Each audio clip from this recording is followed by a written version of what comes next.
25th of December, 2003, a Boeing 727-223 crashed at Benin. On 25th of December, 2003, the aircraft crashed in the Bight of Benin, killing 151 of the 163 occupants, most of them Lebanese.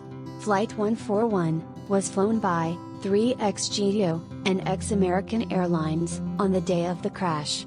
25th of December, 1962. To Kill a Mockingbird, released. On 25th of December, 1962. To Kill a Mockingbird, a film adaptation of the novel of same name, by Harper Lee, was released. The film was directed by Robert Mulligan, and starred Gregory Peck.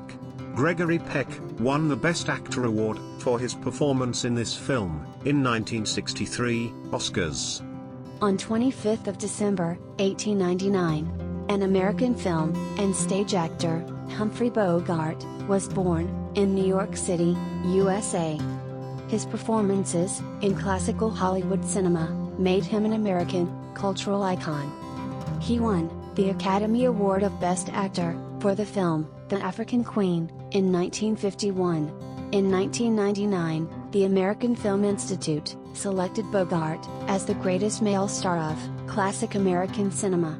His films includes Casablanca, The King Mutiny, In a Lonely Place, The Barefoot Contessa, Sabrina, and many more.